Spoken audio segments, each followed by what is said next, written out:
In the Northern Ireland conflict, spying was a very dangerous game. Physical violence, I don't think. Now, they use mental violence, obviously. The IRA's chief interrogator explains how he extracted confessions from informers before they were shot. Standard procedure is to strip them and debug them just to see if they're wired up or whatever, right? Except that for years, the interrogator was himself one of Britain's most important spies. We get you into the room, the blindfolded, right? Strip you. Codename Steak Knife. He was unmasked in 2003. Real name, Freddie Scappaticci. They'll have you sitting there, right? Maybe the room's cold. They make you all sorts of promises. Now Steak Knife and his spy masters are the subject of a major criminal inquiry. Were fellow spies sacrificed so that he could continue to spy? Our Panorama investigation suggests they were. Everybody being what they are, everybody's a breaking point. And they think they're going to go home, but they don't.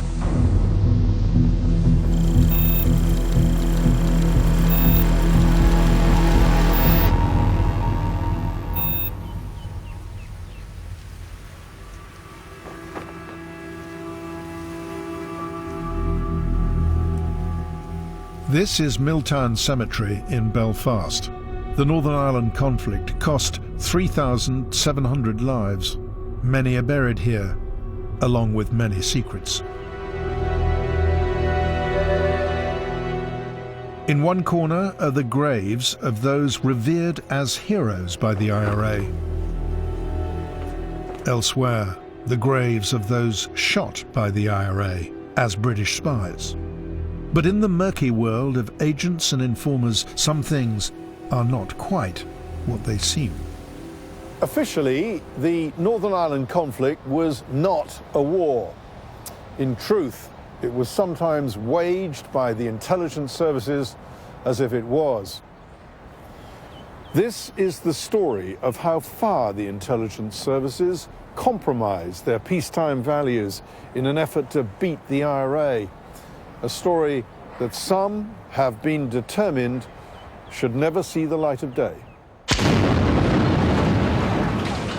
The IRA spent nearly 3 decades trying to bomb the British out of Northern Ireland. This was the markets area of Belfast, a tight-knit Republican community where Freddie Scappaticci lived. Freddie Scappaticci was a household name, very well respected figure in the markets. He would have been the commander of the provisional IRA in the markets area. Anthony McIntyre joined the IRA under Freddie Scappaticci's command. You knew he was in the room. I mean, you could look around the whole room and you would have stopped at the Scappaticci because he was somebody who was looked up to, somebody who was admired. When Republicans were detained without trial in 1971, Freddie Scappaticci was one of them. He was amongst the most senior IRA members to be held, and one of the last to be released 4 years later. He was soon back in trouble with the law. I've learnt that Scappaticci got himself involved in a large VAT fraud in the building trade. He was a bricklayer by trade. The police fraud squad arrested him, but rather than charge him, he did a deal. He agreed to become a police informer.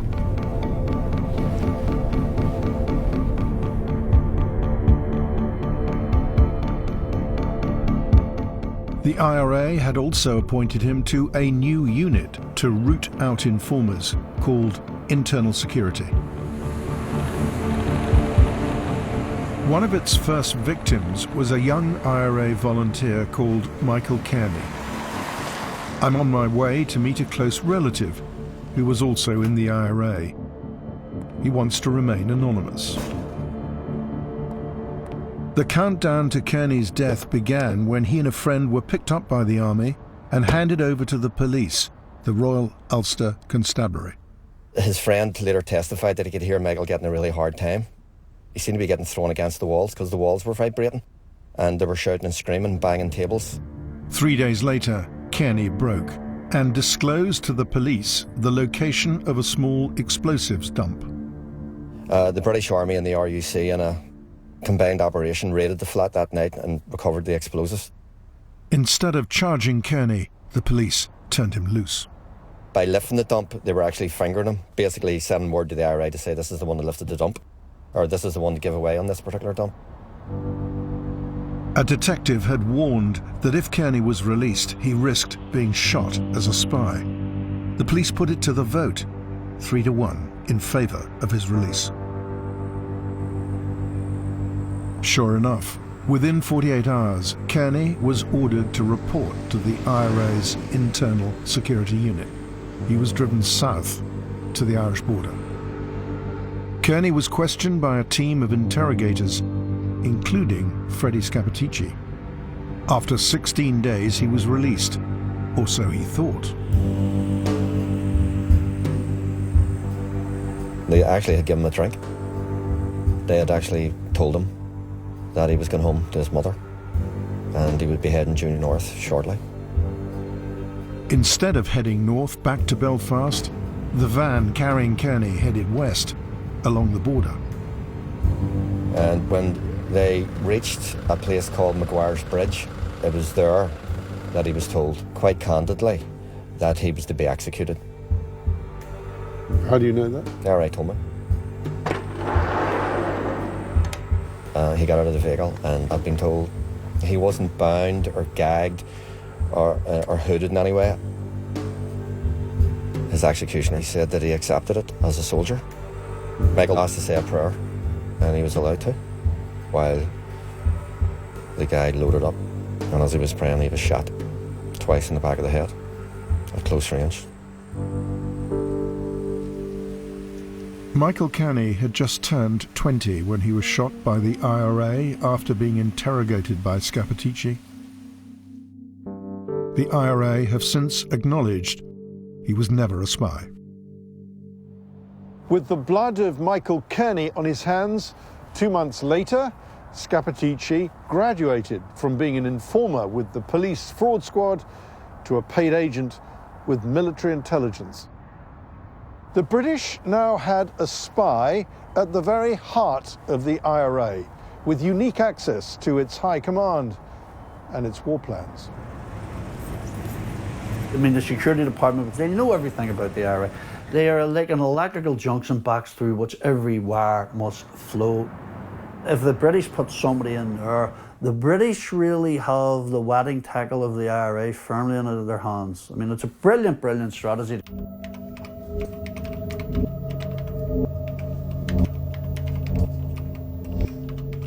As a British agent, Scappaticci was given a number, 6126, and a code name, Steak Knife. He was now feeding back to his army handlers what the IRA leadership were thinking and planning, and which of their agents were at risk of being shot by the Internal Security Unit, otherwise known as the Nutting Squad. Why the Nutting Squad? Because everybody who ended up being shot dead, a bullet in the head, a bullet in the nut, had to pass through the security department before they would end up getting killed. Touting or informing on the IRA was the most reviled thing that any Republican could do. Who knows what motivated Freddie Scappaticci to turn traitor to the Republican cause? I gather he told his British Army handlers that he disliked gratuitous violence.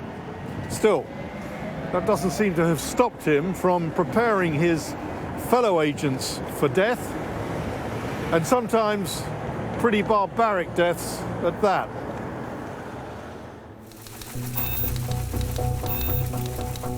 The next few years saw a sharp rise in IRA executions of suspected informers, which today are being investigated by Operation Canova, the £35 million criminal inquiry centred on Steak Knife. There would be saying, Scap's good for business, let's keep him, you know. He's proving himself. Yep, he's worth his weight in gold. Blooded. Yeah. Vincent Robinson was another of the nutting squad's victims. His battered body was dumped in the rubbish chute of a tower block. The Scapitici and the Robinson families had been neighbours. The Robinsons insist Vincent was never a spy. According to their lawyer, Scapitici assured them Vincent had not suffered in his final moments. Sometime after the killing of Vincent Robinson, Mr. Scapitici gave an absolute assurance that he wasn't subjected to any form of torture. Kevin Winters represents many of the families whose relatives were murdered by the nutting squad. So the family took that at face value and accepted that, and that was their understanding for a number of years. Was it true? Well, as it turns out, it wasn't true. Because the inquest papers make it very clear that Vincent Robinson was in fact subjected to the most horrendous torture. He was kicked in the stomach and he was struck on the side of the head, anything up to 5 times, smashing in his skull. I spoke to several ex-IRA men for whom the name Scapitici still spells dread. I've come to meet one of them who wants to stay anonymous. What kind of reputation did Scapitici have within the IRA? It was massive. It was big. How did most IRA volunteers think of him? They were afraid of him. Absolutely. Because? His interrogation tactics. Hang you upside down. Not allowed to sleep. But he always seemed to get the job done. Do you know people who were interrogated by him? Yeah. And what did they say about him? He said he was a bastard. Being a bastard was how Steakknife maintained his cover.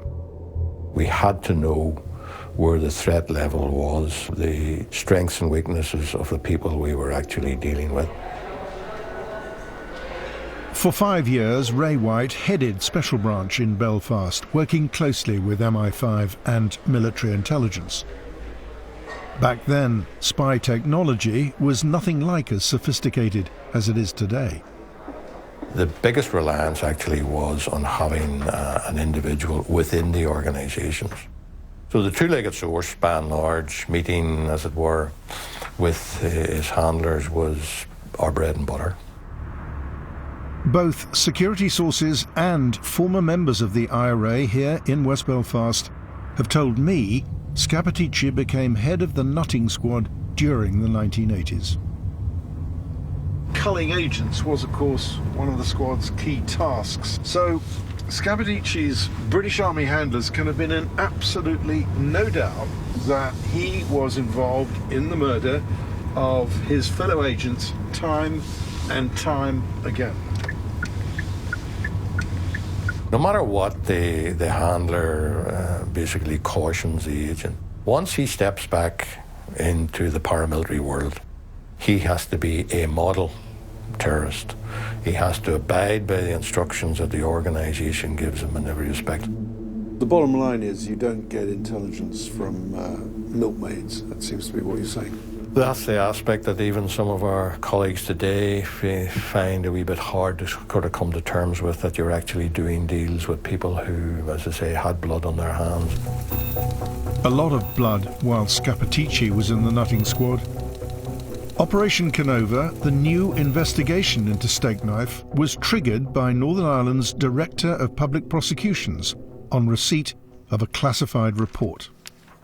It made for very disturbing and chilling reading. It paints a picture of an intelligence gathering operation at the upper levels of the IRA, during which many, many terrible things happened. Can you say roughly how many murders the evidence so far suggests the agent Steakknife was involved with or linked to? To some extent or another, yes, there is a connection between the agent known as Steakknife and at least 18 murders. That's a lot of murders. It is a lot of murders, and it goes back quite a period of time. So you were in the Special Branch in Belfast for 11 years. You must have lost some agents in that time. We did. Any How many? Can't say. We lost agents. What was the loss of an agent like? It was a hammer blow. It was a tremendous, as it were, psychological and emotional blow to those people that were the handlers. For the relatives of those shot as informers, it's been a life sentence. Ryan Hegarty was just 5 when his father was murdered. He learnt about this from the television news. Mr. Hegarty was shot in the head. His hands were tied behind his back. Well, I recognised his clothes because he was wearing the same clothes when I had last seen him. It has an imprinting factor on my life and also on my head. It's been living hell, to be truthful with you, because we've had to live with the stigma of what I was shot for. Frank Hegarty was an army agent who gave the British the location of rifles and ammunition in 1986. Nobody likes traders or agents, informers or whatever. And what were the sort of things that were said to you? Oh, it would have been up the ARA. Up the RA, we got your RA. We got your dad. Taunting you? Oh, exactly, yes.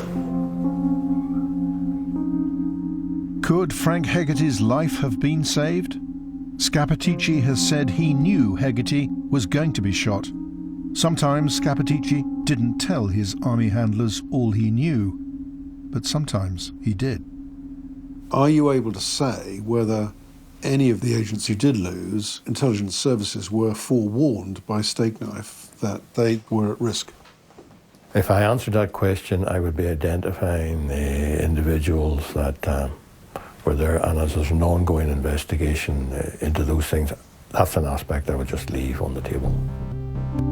At the heart of that investigation, Operation Canova, is this question. Were British agents allowed to die to protect Steakknife's cover? Good morning, Bedfordshire Police. How can I help? Former counter-terrorism detective John Boucher, now Chief Constable of Bedfordshire, is leading a team of 50 detectives. Is there any evidence so far that suggests the intelligence agencies had the opportunity to save their lives, but for one reason or another didn't take that opportunity? There are families that believe that their loved ones' deaths could have been prevented. There could have been state intervention. Now, again, that's not straightforward. We need to look at the circumstances of what may or may not have been known by those state actors, those state forces, when, and what opportunities they may or may not have had to do anything. Scappaticci was run by a special department within British military intelligence called the Force Research Unit, or FRU. They regarded him as their golden egg. The police special branch also ran agents, and one of their agents, Joe Fenton, ran an estate agency around here. The special branch paid Fenton to set up the agency, Ideal Homes, to provide the IRA with safe houses, which MI5 then bugged. This yielded arrests and weapons fines. By the summer of 1988, the IRA was suspicious.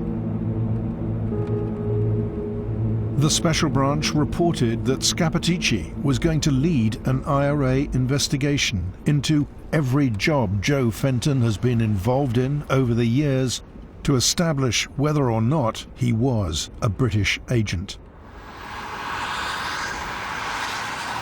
I understand that Fenton was summoned to see Scappaticci here at Sinn Féin's Advice Centre in Belfast's Lower Falls. When Fenton emerged, he was dishevelled, and he told a relative, "If I go missing, call a priest." 6 months later, Scappaticci sent for him again. On the Saturday morning, he told his wife that he was going on a message. It turned out that he was going to a house in Lenadoon in West Belfast, where he met a number of people, including Fred Scapitici. And as it turns out, that was the last time that he saw his wife. The owner of the house in Lenadoon was a Republican sympathiser. He had been approached by the IRA and asked would he make his house available for an interrogation, which he agreed to do. He provided a bedroom for them upstairs in his house. Waiting to interrogate Fenton was Scapitici. Standard procedure is to strip them and debug them just to see if they're wired up, and usually put a boiler suit on them, put them in a chair facing the wall, right, and then go from there. Scapitici was once secretly recorded explaining his technique for extracting confessions. They get you into the room, they blindfold you, right, strip you, they'll have you sitting there, right, maybe the room's cold, they make you all sorts of promises.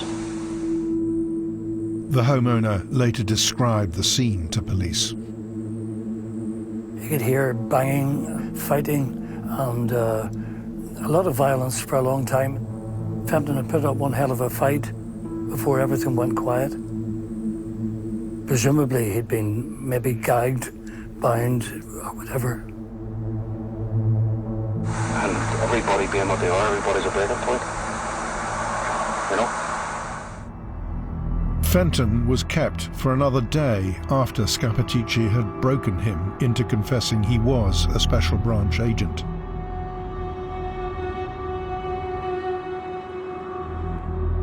At 7 p.m, Fenton was led outside. Approaching a footpath, he made a desperate run for it. His executioner fired a shot that hit him in the back, then held him down and shot him 3 times in the head.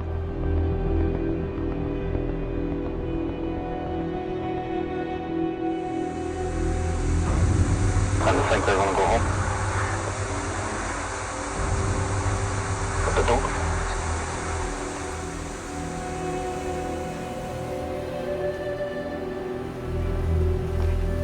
I understand that Scapitici had told his handlers that he was going to interrogate Joe Fenton again and warned them he won't survive this one.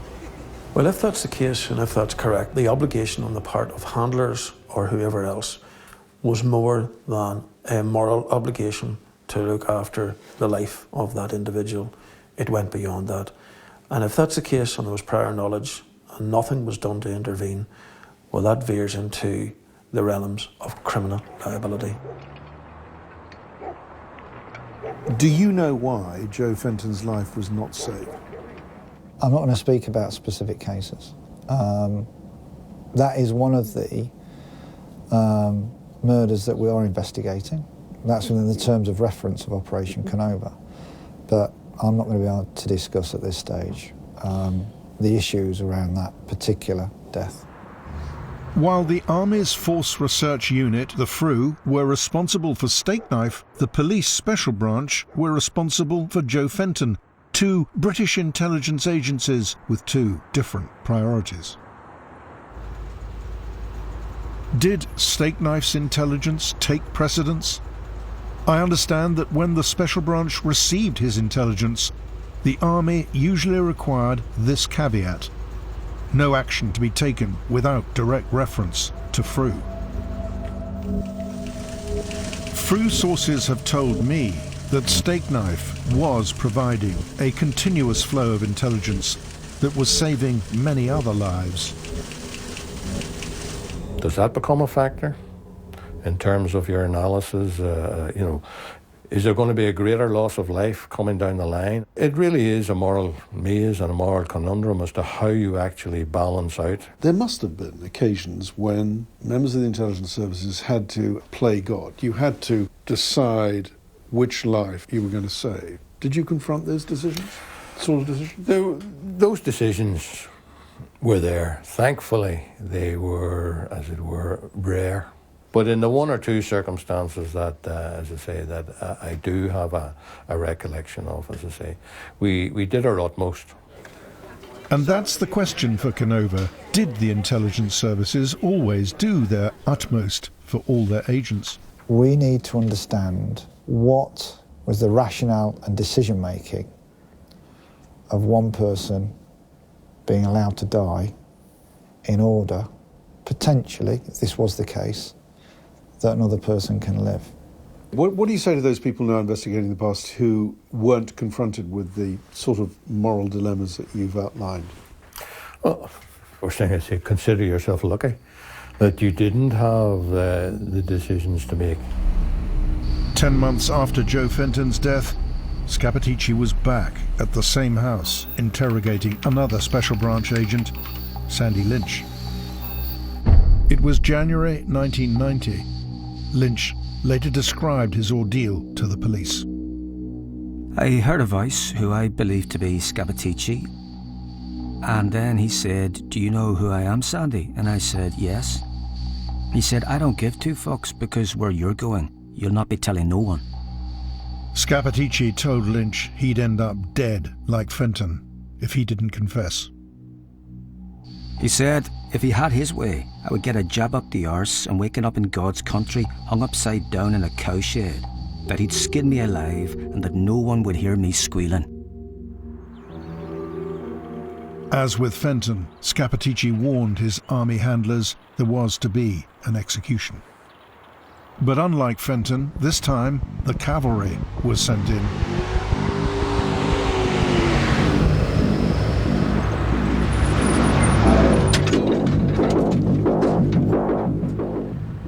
As dusk gathered, security forces rescued Lynch and arrested 5 IRA men holding him. What state was he in when you got to interview him?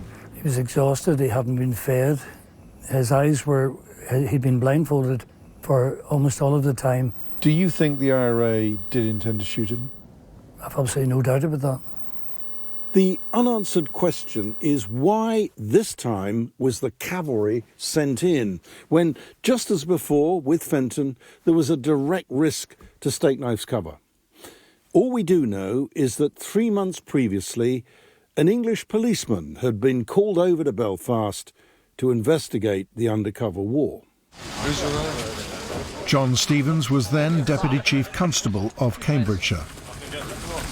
Mr. Stevens, can you tell us how your inquiry is going at the moment? Well, I was called over here to do a totally independent, impartial inquiry into criminal allegations, and it's progressing pretty well at the present time. When do you expect... The army tried to put Stevens off the scent. Did you know that military intelligence ran agents? No, we were told the opposite. When we first went into Northern Ireland, we were told that the army did not run any agents whatsoever. That was a flat lie? Yes. Stevens' officers were finalising plans for a key arrest when Lynch was rescued. Do you think there might be a relationship between the fact that, just as you were about to make an arrest, the intelligence services put on a showcase performance by rescuing Sandy Lynch? I wouldn't like to speculate on that, but all you can say is that when our activities took place, there was a certain amount of panic going on in the intelligence community, that's for sure. That panic was the start of multiple attempts by elements of the security services to cover Stakeknife's tracks. When detectives searched the house, they found Scappaticci's fingerprints on the battery of a device he'd used to check if Lynch was wearing a bug. So Scappaticci then went on your wanted list? He went on the wanted list and disappeared from public view. I'm told Scappaticci fled across the border to a Dublin suburb. He was facing up to 8 years in jail. When you issued the warrant for Freddie Scappaticci's arrest, were you told by the Special Branch or any of the intelligence agencies that he was in fact a British agent? No. There was, however, one very senior police officer who did know all about Stakeknife. Now he rode to the Army's rescue. According to an Army report, which I gather has been discovered, this police officer suggested that Scappaticci should concoct an alibi. So he sent a message to the joint owner of the house where Lynch had been held, asking her if she would be prepared to say that he'd been in her house doing electrical work. She agreed. False alibi now in place, Scappaticci headed home, back to Belfast. He was promptly arrested and taken to Castlereagh Interrogation Centre. To my surprise, he actually spoke. He denied being involved in the Lynch kidnapping and interrogation, and he accounted for this thumbprint being there. And he said, well, I did electrical work. Without the alibi, would you charge? Yeah, Scappaticci would have been charged, yes. Detectives investigating Nutting Squad murders might also have been able to charge the gunmen, had they known their names. But this intelligence was often withheld, even though there were some 30 executions during Scappaticci's time. Well, what we're talking about here are almost parallel processes. We have one in which there's a police investigation, but all along there is an entirely secret dimension to these events. Now, that drives a coach on horses through the rule of law. It means that those who carried out these murders were not properly investigated or brought to justice. So, for me, that is an appalling vista. Within the IRA's high command, the rescue of Sandy Lynch had aroused deep suspicion of a traitor in their midst. Scappaticci was a prime suspect. I understand his position in the security unit was reviewed by Spike Murray, the IRA's most senior man in Belfast. Scappaticci was removed. Why wasn't he shot? He was too big to fail. They could not expose the fact to their volunteers that the guy who was tasked by the leadership with protecting the volunteers and security of the IRA was doing anything but. I also think that, there was a self-interest on the part of the IRA in not exposing them and not shooting them, because it would have invited an awful lot of questions to the IRA and to the leadership that had held them in place for so long. Out of power, Scappaticci took his revenge.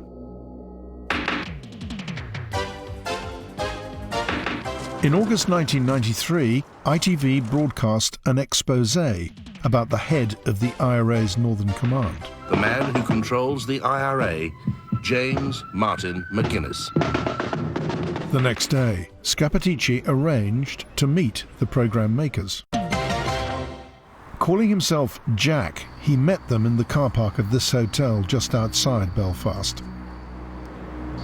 He arrived in a very crisp, newly ironed white shirt and dark slacks.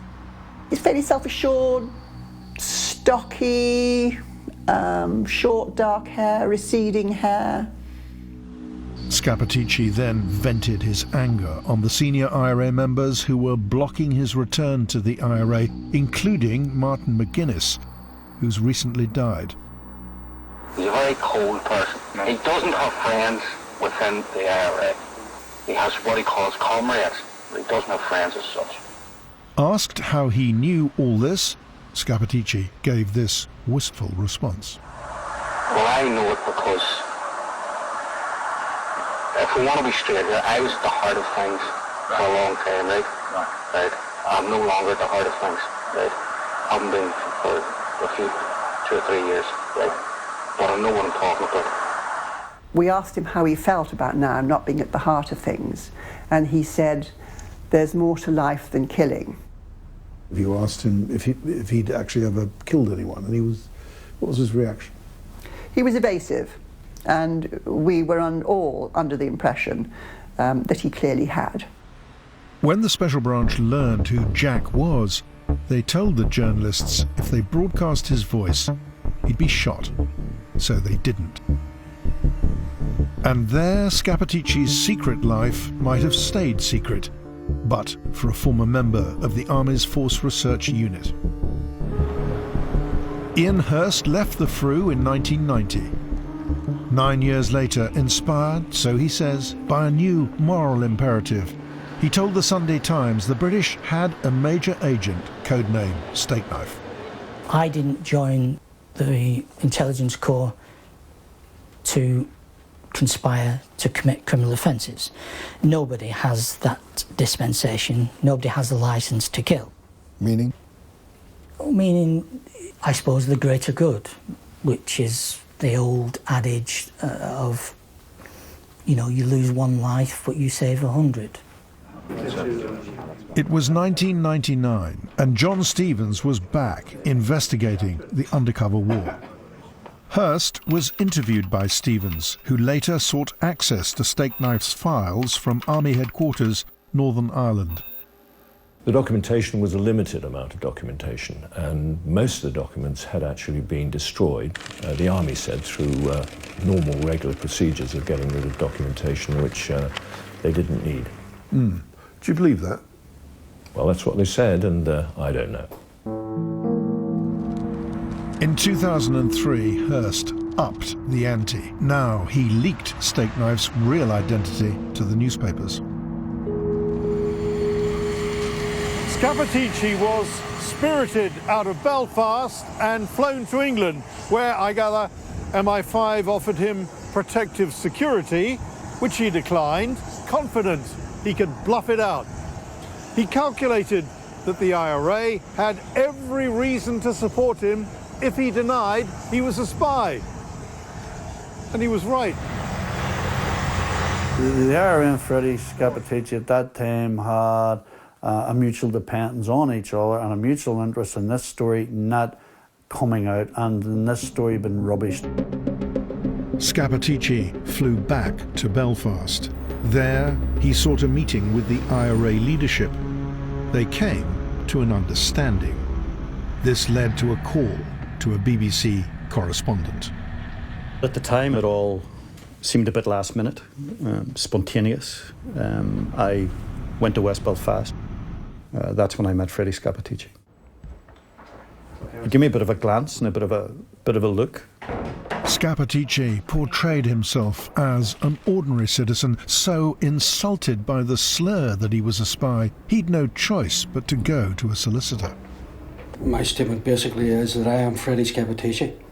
I'm sitting here today with my solicitor.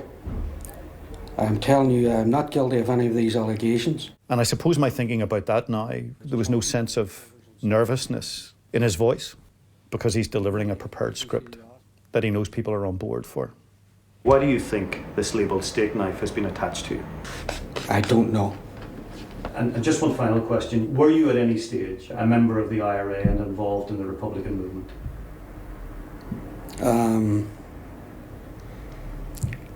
I was involved in the Republican movement 13 years ago.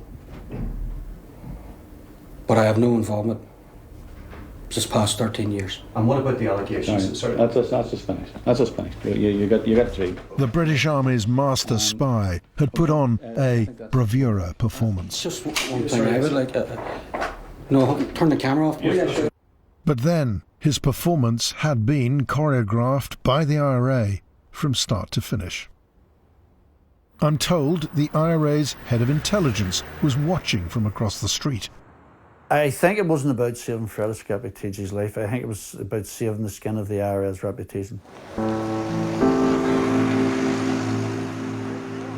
Normality had returned to Northern Ireland. The IRA claimed to have fought the British to an honourable draw, instead of being pushed into peace, paralysed by the penetration of agents like Stakeknife. They were lauding their peace process as a serious victory. Now we're seeing that the man who helped make the peace process possible was none other than Freddie Scappaticci, senior British agent at the heart of the IRA. As for Scappaticci, his chutzpah knew no bounds.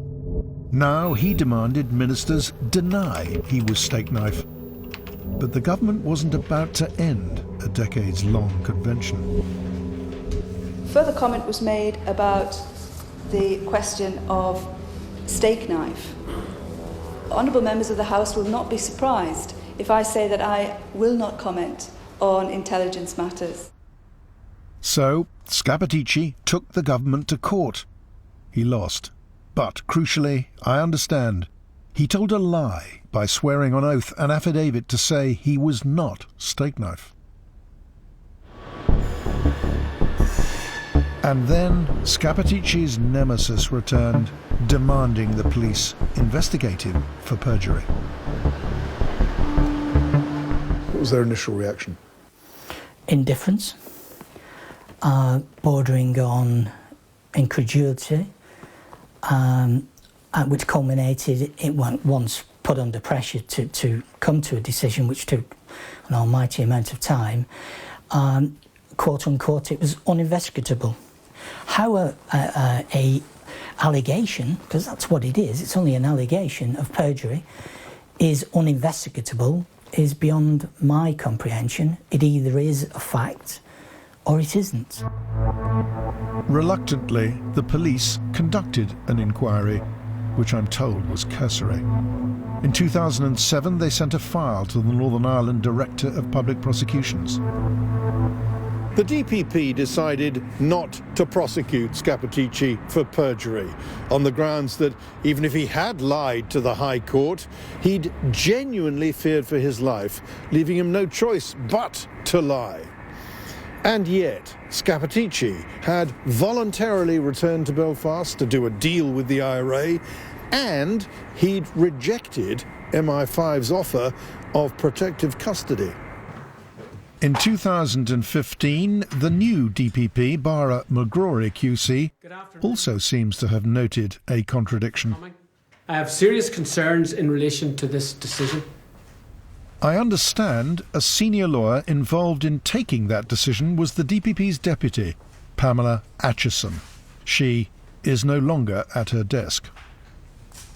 But can you say at least why your deputy director, as I understand it, has been on gardening leave now for some months? That's not appropriate for me to discuss the deputy director's personnel issues. So, in essence, is your concern that there was a yet further attempt to protect this agent? Well, that is the subject of a specific criminal investigation or a specific aspect of the ongoing criminal investigation, so I think it would not be proper for me to engage in discussion on that. Much has been written about previous inquiries into the Northern Ireland conflict, but none of these inquiries pose a threat to as many vested interests as Operation Canova. It goes beyond Steakknife, military intelligence, and even the prosecution service to those charged with the defence of the realm. When the commanding officer of the Force Research Unit, the military intelligence unit that ran Steakknife, was interviewed by the police, I gather he replied testily, "Why are you interviewing me? MI5 was the recipient of our intelligence. We collected intelligence for MI5. They're the people you should be speaking to."